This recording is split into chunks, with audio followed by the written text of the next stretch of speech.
వైసీపీని బలహీనపరిచేందుకు చంద్రబాబు ఏం చేయబోతున్నారు? ఫ్యాను లీడర్ల చేరికలతో సైకిల్ పార్టీలో లొల్లిని ఎలా ఆపేస్తారు? వైసీపీ నుంచి టీడీపీలో చేరే వారికి ఎలాంటి హామీలు ఇవ్వబోతున్నారు? ఇతర పార్టీల వారు టీడీపీలోకి వస్తుంటే తమ్ముళ్ల అసంతృప్తికి ఏ విధంగా చెక్ పెట్టబోతున్నారు? అసలు చంద్రబాబు వ్యూహం ఏంటో జగన్ కు అర్థమవుతుందా?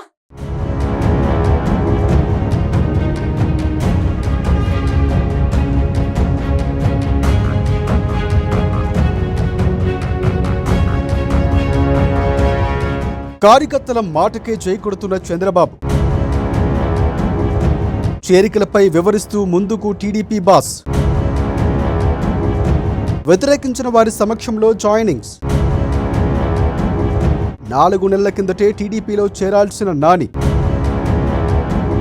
స్థానిక నేతల వ్యతిరేకతతో ఆలనాని చేరిక వాయిదా. వ్యతిరేకించిన నేతల్లో ఒప్పించిన చంద్రబాబు. ఏలూరు నియోజకవర్గంలో వైసీపీ ఖాళీ. రాబోయే రోజుల్లో టీడీపీలోకి భారీగా చేరికలు.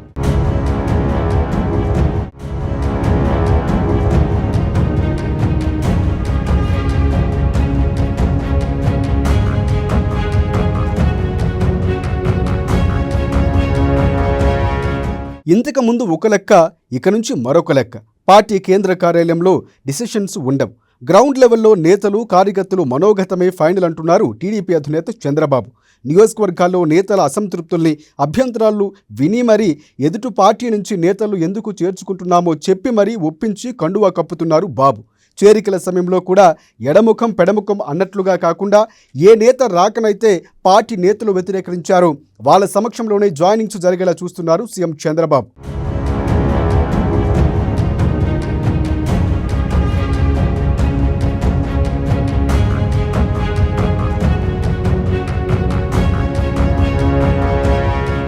సీనియర్ నేత మాజీ మంత్రి ఆలనాని 4-5 నెలల కిందటే టీడీపీలో చేరాల్సి ఉండేది. కానీ ఏలూరు స్థానిక నేతలు వ్యతిరేకించడంతో ఇన్నాళ్ళు వాయిదా పడుతూ వచ్చింది. ఎట్టకేలకు ఆలనాని సైకిల్ ఎక్కేశారు. ఆయన చేరిక కార్యక్రమంలో ఏలూరు జిల్లా అధ్యక్షులు గన్ని వీరాంజనేయులు, ఏలూరు ఎమ్మెల్యే బడేటి చంటి పాల్గొన్నారు.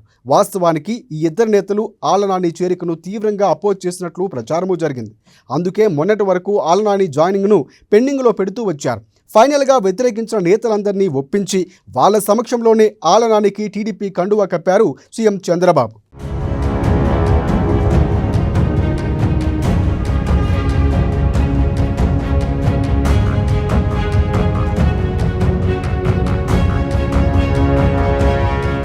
అంతేకాదు వల్లభనేని వంశీ అరెస్ట్ అంటూ హడావిడి నడుస్తున్న టైంలో మూమెంట్ చూసి మరీ ఆలనానిని చేర్చుకున్నారు. ఏలూరు నియోజకవర్గంలో వైసీపీ ఇప్పటికే ఖాళీ అయిందట. ఒకప్పుడు నానికి అత్యంత సన్నిహితులుగా ఉన్నవారంతా వైసీపీకి రాజీనామా చేసి టీడీపీలోకి చేరారు. వైసీపీ ఓడిన తరువాత ఆళ్ల నాని కూడా టీడీపీలో చేరాలని భావించగా నియోజకవర్గ టీడీపీ శ్రేణులు వ్యతిరేకించి నిరసనలు తెలిపారు. ఆళ్ల నానిని పార్టీలో చేర్చుకోవడం స్థానిక ఎమ్మెల్యే చంటికి ఇష్టం లేకపోయినా అధిష్టానం బుజ్జగించి మరీ అంతా సెటరేట్ చేశాకే చేర్చుకుంది. నానిని పార్టీలు చేర్చుకోవడమే కాకుండా ఏలూరు జిల్లా టీడీపీ అధ్యక్ష పగ్గాలు అప్పగిస్తారంటూ కూడా ఒక ప్రచారం జరుగుతోంది.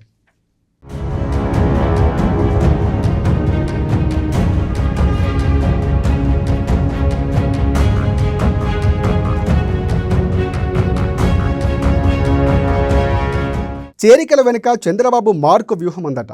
2-3 రకాల వ్యూహాలతో ముందుకు వెళుతున్నారని అంటున్నారు తెలుగు తమ్ముళ్ళు.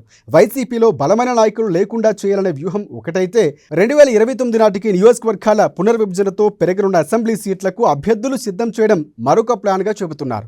నియోజకవర్గాల పునర్విభజన జరిగితే ఏపీలో మరొక 50 నియోజకవర్గాలు పెరుగుతాయని అంచనా వేస్తున్నారు. అంటే 225 అసెంబ్లీ సీట్లకు అభ్యర్థులు తయారు చేయాల్సి వస్తుంది. అందుకే సొంత పార్టీ నేతలు వ్యతిరేకించిన బుజ్జగించి మరీ వైసీపీ నేతలు చేర్చుకుంటున్నట్లు టాక్ వినిపిస్తోంది. ఇంకొంతమంది నేతలు కూడా త్వరలోనే చేర్చుకుంటారని అంటున్నారు.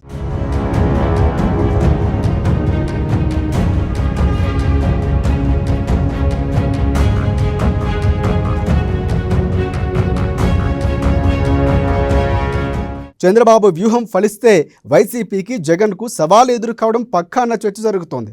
వైసీపీలో ఎవరికి గట్టి పట్టు లేకుండా చేయడంతో పాటుగా ఆ పార్టీని పూర్తిగా వీక్ చేసేందుకు చంద్రబాబు భారీగానే ప్లాన్ వేశారని అంటున్నారు. వైసీపీని మరింత బలహీనపరచడంతో పాటుగా వచ్చే ఎన్నికల్లో ఆ పార్టీకి అభ్యర్థులు కూడా దొరకని సిచ్యువేషన్ క్రియేట్ చేయాలని చంద్రబాబు వ్యూహమట.